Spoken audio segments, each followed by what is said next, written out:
Support comes from Dakota State University.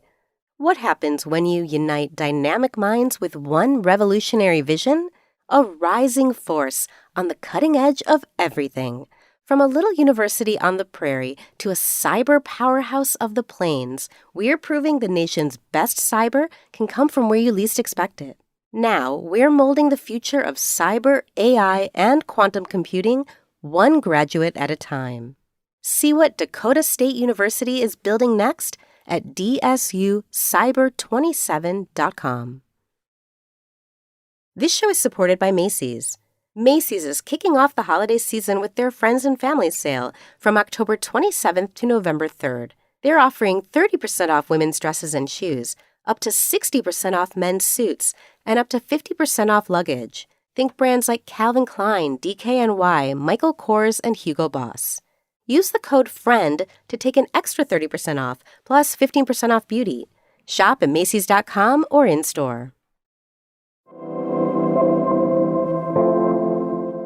Hello and welcome to This Day, a history show from Radiotopia. My name is Jody Avirgan. This day, it's the start of November 1982, 8:30 a.m. on November 2nd, Honda's first American-built car rolls off the assembly line at a plant in Marysville, Ohio.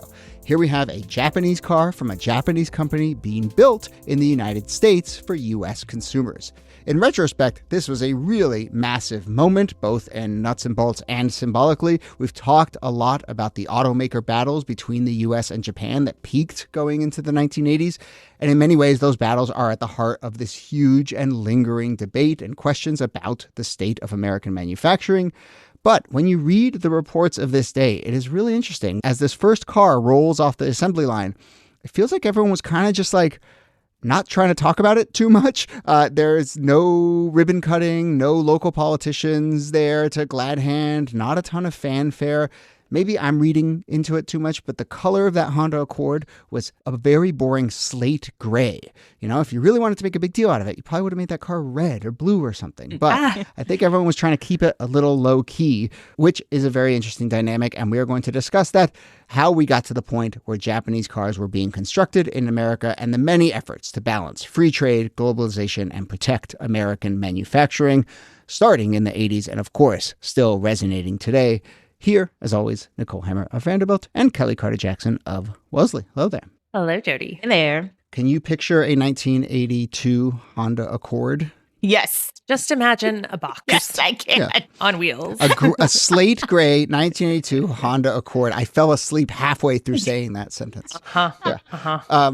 My sister had a gray Honda Accord. It was probably in 1992, but I remember that car. She rode that car into the ground. Well, okay, so both of you had said things that I think are very important to get at the kind of context that we need to lay here, right? Niki, you said, not the most exciting car. And Kellie, you said, you could just drive it forever. It lasted forever. And that really is the story of how Japan starts in the 70s, late 70s, to really make inroads into the U.S. market, is because they're offering this alternative that might not be the sexy 1950s Corvette huge boat car, but it is very, very practical and humble and just does what it needs to do. That is the kind of big rising wave context that we need to set here, right? Yeah, there are a couple of big contexts that matter. The first is World War II. The U.S. auto industry comes of age in the aftermath of World War II when it's basically not facing a ton of competitors because the factories in Japan and in Europe have been fundamentally shattered by the war. And so the U.S. kind of has its own space. But by the 1970s, competitors are starting to creep in to compete with the U.S. car makers. And then the other major factor is the U.S. economy in the 1970s is not the post-war economy anymore. It's doing much worse. There's an energy crisis. It's hard to get gasoline. People are wanting to buy less expensive cars and more fuel-efficient cars, and they're really valuing those qualities over like the gas-guzzling muscle cars that are being made in Detroit. And the Japanese cars cost less too because they have lower labor costs. And so this also turns into an attack on unions and the high wages of the U.S. auto industry. But in this environment, Japan in the first half of the 1970s triples its sales volume to the US, and is really eating away at US car makers' market share, to the point where by 1980, they have a 21% market share in the US. So 1 in every 5 cars in the United States is being made in Japan. Wild. It's just wild. It is kind of amazing. And it sort of, I wouldn't say totally caught the US off guard. I mean, there were some policy missteps or some policy choices that led to an opportunity for U.S. Manufacturing. And we even, this was, I think, a little later, but we even talked about that very weird thing about how like the chicken tax was implicated in making trucks bigger in the U.S. But, you know, like the U.S. is maximalist in its car approach, and I think didn't fully catch. I mean, the oil crisis, obviously a huge factor here. So yeah, Japan is at 21%. And as we head into the late 70s, as we head into 1980, we of course have a election at the end of the Carter years and the arrival of, well, not the arrival, but the kind of new arrival of Ronald Reagan, who really kind of dives right into this very messy issue of manufacturing and trade and protectionism and so forth. Yeah, and it's a real problem for Reagan because he ran on this platform of free trade. And that was, you know, his whole idea was thinking about expansion and thinking about free trade. And one of the first things he has to do in the auto industry is to kind of, in some ways, hint at Japan like, whoa, slow your roll. We need to sort of tamper some of this and sort of put limitations or parameters around how this plays out so as not to hurt American automakers. And this is tricky for him because the government has to step in, and Reagan, you know, is campaigning at a Chrysler Corporation, and he says, this is the place where government can be legitimately involved. And this is where I think government has a role it has shirked so far. And that is to convince the Japanese, one way or the other, that it is in their own best interest. The deluge of cars in the United States must be slowed while our industry gets back on track. And so saying this is also kind of interesting because, you know, Reagan would have been the person that would have been less government, less intervention. And now he's trying to say, wait a second, hold on, hold that thought. And government is the solution for this problem. Yes. We need to intervene just a little bit. And I think, you know, it's also interesting because Jimmy Carter was sort of known for like causing controversy by like his Secretary of Labor who went to Japan and scolded Detroit for building the wrong kind of cars and not sort of building a market that Americans could invest in completely. And so Reagan is trying to like, you know, put the workers of Detroit at ease and say, hey, listen, we don't need to lecture them about morality. They need jobs. They need, you know, these benefits as well. So it gets complicated because it's like, how do you want Japan, you want free trade, and at the same time, you also don't want it to affect your own bottom line. Yeah, and it becomes such a challenge because of how Reagan was running. Like the Japan issue and the auto industry issue was really a story of the potential of American decline, right? That America was losing out to Japan. And there was this real sense, especially in the 1980s and 1990s, that Japan was going to overtake the U.S. economy. I think it's the second biggest economy in the world by the 1980s. And so there's this real panic. And Reagan's whole thing was he was going to make America stand tall again and be like the big, strong America of the 1950s and 1960s. And for the auto industry, that meant either, you know, slapping enormous tariffs on these Japanese cars or somehow trying to get Japan to back off and just limit the amount of cars that it was sending to the United States. So he tries pressure, but he has tariffs in his back pocket that, again, as Kellie was saying, like he didn't want to use because he was like a free trade guy. There are quotes of Reagan out there where he just talks, and people are trotting them out these days, but, you know, he talks very specifically about how tariffs are not the answer. And anyone who looks at tariffs as the way to kind of like protect the United States inevitably sort of ends up leading the country into a, you know, trade war and doom spiral and so forth. But that's definitely one of the tensions, the kind of free trade rhetoric. And I think genuine instinct and this sort of very specific pressure that this puts on there.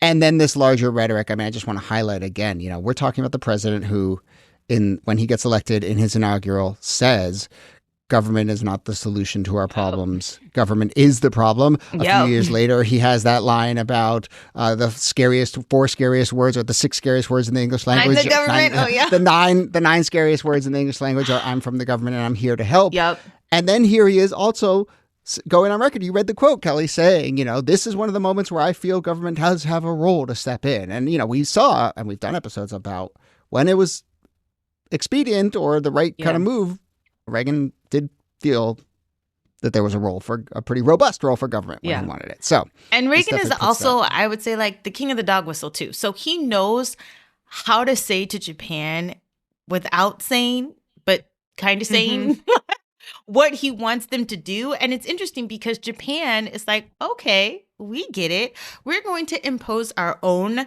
limits on exports to the United States. They curb the amount of cars that are coming into the country. I think they limit to like 1.68 million to the level that was of in 1979. And so for the next few years, they're trying to essentially put a quota on themselves so that they're not doing too much. And they weren't asked to do that, but it was somewhat subtly suggested that they should do so. Yeah, it was strongly suggested that they take care of their own business before Congress passes a law that puts a quota on them. And as this is all happening, as I mentioned earlier, Japan is becoming a stronger economy. So it starts to kind of make sense for them to rethink how their own auto industry is doing. And that's where you begin to get this idea of, well, what if we built these cars in the United States? Our own labor prices are skyrocketing in Japan because our economy is doing so well. Production costs are going up in Japan, again, for the same reasons. So maybe there is a solution here that can work for everyone. And that solution was, well, what if we, again, build these cars in the United States?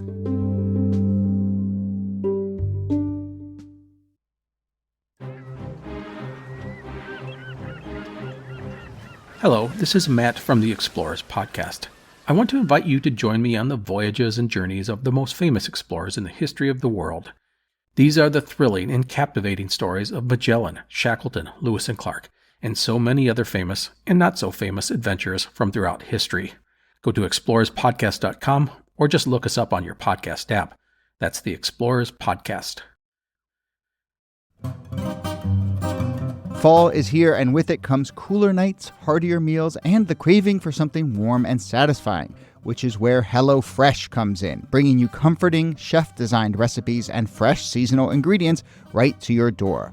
I will tell you one thing about comfort cooking in the fall. I love it, but it can be really time and labor intensive. Lots of time in the oven, soups, baking. Sometimes I want to be able to make something quick and delicious and hearty on a weeknight, and that's where HelloFresh is stepping up. They recently doubled their number of recipes, their biggest menu refresh ever, and I've been exploring a lot of the options, including the pescatarian options. HelloFresh is helping me eat more fish.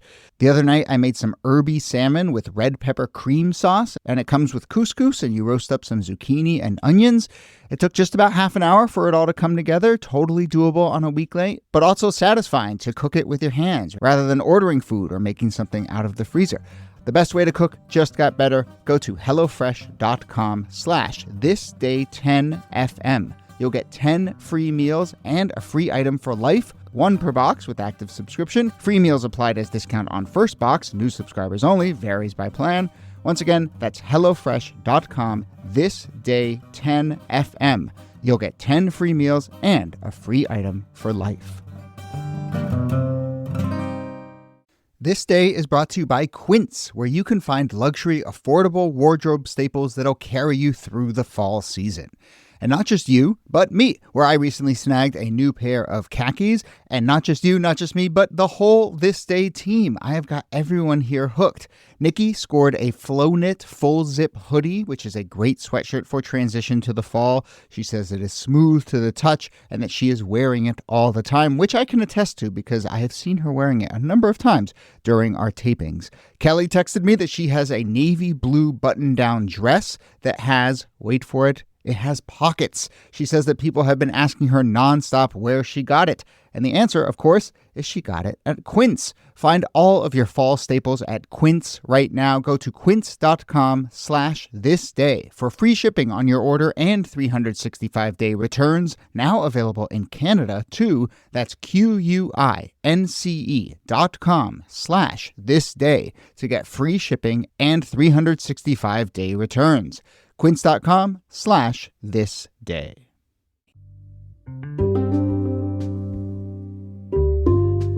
Before we get to that solution of bringing Japanese manufacturers to the United States, I mean, I do want to bring in one other clear element to all of this. I mean, Kellie, you mentioned dog whistle. I thought you were going to talk about the fact that, there is an undeniable, cultural, racial, jingoistic element to all of this. And I want to read that quote that you read again, where, he's criticizing Jimmy Carter and he's talking at a plant. Reagan is talking at a plant here in the United States. And he says, recently, Jimmy Carter, Secretary of Labor, went to Japan to scold Detroit for its sins of omission for building the wrong kinds of cars. Well, I'm here to tell you that, we don't need a lecture on morality. But, it reminds me of the kind of criticism of, Obama went on an apology tour to the Middle East or whatever.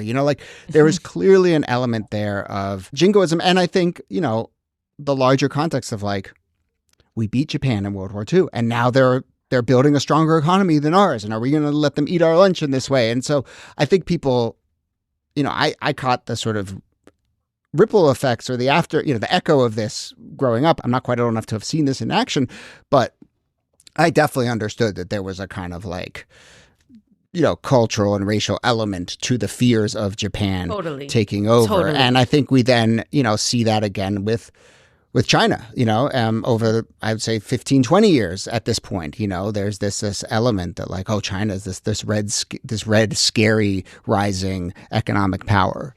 I think over time, too, when you think about the Honda Accord, when you think about, the Toyota Camry, when you think about these cars that have somewhat become emblematic of the American auto industry, or the types of cars that people buy, or the types of cars that people want to buy. I think that is also terrifying that, especially to companies like Ford and Chrysler that want to be the symbol for what the auto industry should look like. They want to be the number one most desirable car. And you see that creep. You see how the Honda Accord becomes that I would almost say that first car that people tend to buy because it was small, it was affordable. I mean, it was what my sister got. It was what my brother got. The Honda Accord was that kind of entry-level car that people could attain.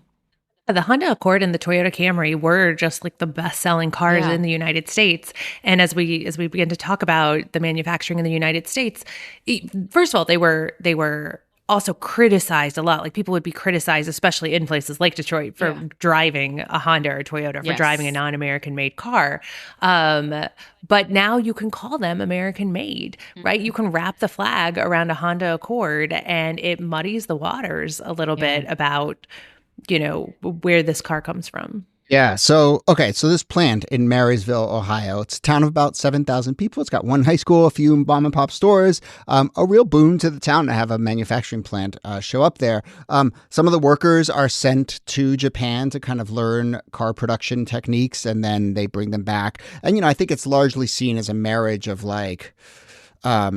some American manufacturing expertise and infrastructure and Japanese kind of efficiency and culture. And that's the best version of this. Some of the parts, though, are imported from Japan. The components are made in Japan, brought to here to make it. Around the time that the plant opens, Honda does place a full-page advertisement in newspapers around the Midwest that say, starting now, made over here. And there's a picture of the Accord, and it says, our dream has come true. The first Honda Accords are rolling off the assembly line at our new plant in Marysville, Ohio. We've made an investment of over $250 million. From now on, they won't be made just over there. Now they are made over here. And so my question is, a plant is a plant and jobs are jobs. But how much, Niki, you kind of hinted at this, how much is this about twisting yourself into knots to kind of just be able to say, this is American made? And I will confess that that has always struck me as really weird and awe and cynical when you see these ads that are like manufactured in the U.S. and then you read that it's like, oh, well, 51% of the components were technically made in the U.S. and they were they were made overseas, but they were assembled here. And so, we get to then cross a threshold that lets us say this was American made. I mean, it's absolutely a branding exercise, right? To say like this is an American-made car. This is true of a lot of products. I mean, in an era of globalization that is also meeting up against like nationalism, there is a real intense desire to brand everything as made in America. And there are even campaigns about that, labor campaigns as well, right? That are coming from liberals, not just the right as we tend to think about them today. But there's more than that too. I mean, I grew up in Southern Indiana, and in the mid-1990s, a Toyota plant opened up in a town called Princeton, which is about the same size as Marysville. And it was maybe like a 45-minute drive from where I lived. It fundamentally changed the town because now the best job that you could get was at that Toyota plant. Like if you were a working class person, there were so many members of my family who like applied for that plant, for jobs at that plant, who worked there for a while. And so it's not just that like it's branded made in America, but for like the people who live in that area, it's a point of pride to be able to have these jobs. It's money flowing into the community, and it actually changes the community a little bit. Like we got our first Japanese restaurants around that time. So the Japanese grocery stores started opening up. And so there is this like, there's something that fundamentally changes that does make it an American product, because it becomes like the factories in Detroit, like it becomes a source of identity for a town. It's interesting though, because it's still it's a fusion. I don't know. I think about Japanese restaurants and Absolutely. sushi and like the California roll, which I was like, nobody's eating a California roll in Japan. But this idea that, it's like Japanese-ish, you know what I mean? It's like, I don't know. It's kind of straddling the line of like, how do you merge two countries, two cultures, two ways of thinking about who possesses like the majority identity? It is interesting though, because I do think at some level, like this branding exercise, as much as it has real world implications, it's not going to satisfy the bigots, right? Like, I don't think, someone is still going to say, well, it's a Japanese car. You're driving a Japanese car. And if someone says, well, actually, it was manufactured in the U.S., they'll be like, no, you're driving a Japanese car. You should drive an American car. And I mean, we're seeing that now, right? I'm sure people are thinking of this recent story where there was that raid on that Korean car plant in Georgia. And also, that town had a ton of Korean restaurants and like was a real sort of interesting cultural mix. But if you're going to decide to go after these people as foreign invaders, the fact that it's technically manufactured in the U.S. is not going to kind of make a difference to you. No, not at all. And I think like racism is a powerful force in the U.S. and it often overrides like economic opportunity. Totally. People would rather have their racism than their economic opportunities. That's what's wild. Yeah, and that's come up in the Trump era a bunch. Like he's closed some. There's that whole fight about the steel plant. That it's like owned. It's Chinese owned, and it's like the local town's like, bring it on. Like these are jobs, and then the Trump administration is like, yeah, but we're not going to let China come in and take over a plant. But in the end, I mean, it really does transform American manufacturing. I think people know this, but over the course of the 1980s, we now have Toyota, Honda, Nissan, Mazda, Mitsubishi, Isuzu, Subaru. Do they make Isuzus anymore? Isuzu, Subaru all start manufacturing cars in America. I remember there was a big thing about Saturn plants. They were in Mexico and then in the U.S. And they played that really tricky game of like 51% assembled. So we get to call it American made. But, it is a big dynamic. And, when it works well, which it often did, it really was a lifeline to manufacturing. These plants stayed open. A lot of times, these plants were able to unionize, including the one in Marysville, Ohio. It unionizes a couple years after it opens, which is not part of the Japanese system. So, it really does end up being a kind of interesting marriage.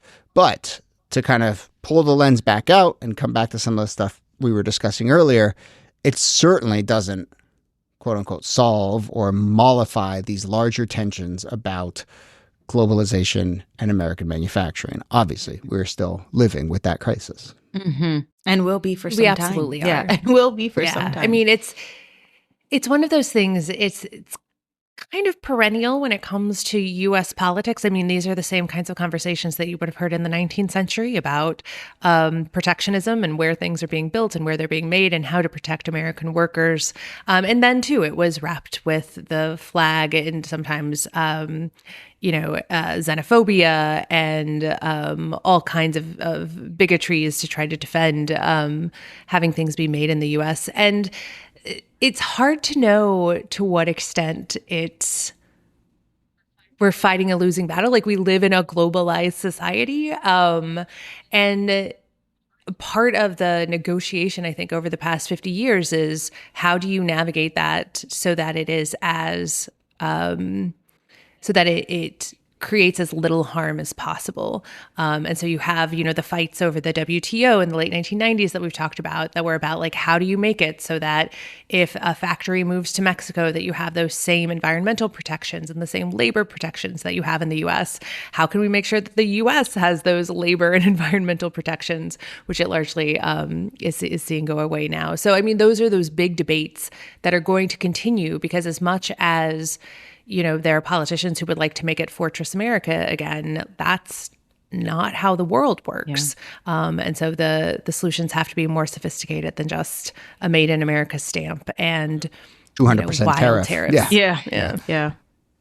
And, this story has, no surprise, come up again in recent years as some people kind of using it as an example that, protectionism has worked before, right? Reagan was able to do it and get these plants in the U.S., but I think, to your point, Niki, you just laid out all the kind of deep nuance that's required to actually make it work. And how is the auto industry doing? Yeah. Like it's continuously being rescued by the federal government. And, it was not a solved problem with the policies of the 1980s. Yeah. All right. Well, everyone want to talk about what kind of car they drive? And where it was made? Yeah, I drive a Mazda. I have no idea where Mazdas are made. It's a good car. Okay, if you promise you won't judge me, but I drive a Tesla. Yeah. Oh, I do judge you a little? A little. No. Listen, I got a good deal and I can't let it go right yet. Yeah. Wait, do you have a sticker on the back? I need to get a sticker. I've definitely gotten the death stares. But the fact that you chose the Cybertruck, not the... No, not the Cybertruck. I know, that really was too far, Not Kellie. the Cybertruck, no. Just the regular Model 3. Like, that's the regular, but still.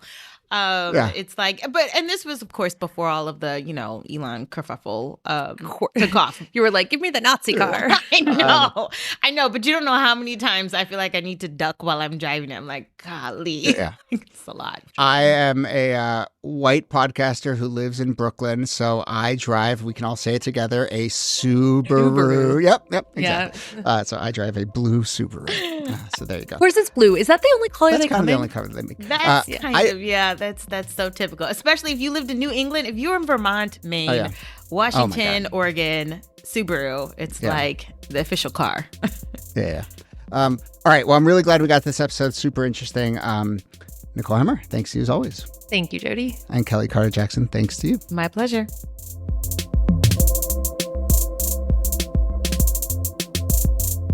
This Day is a proud member of Radiotopia, a network of independent, artist-produced podcasts. Don't forget to sign up for our America250 Watch newsletter. Every Thursday, members get exclusive access to analysis and information about the upcoming semi-quincentennial, commentary from our team, and a list of fascinating things that happened that week throughout history. Join in, find out lots more at thisdaypod.com. You can also follow This Day Pod on Instagram, Blue Sky, and YouTube. Jacob Feldman is our researcher. Brittany Brown is our editor. My name is Jody Abergan. See you soon.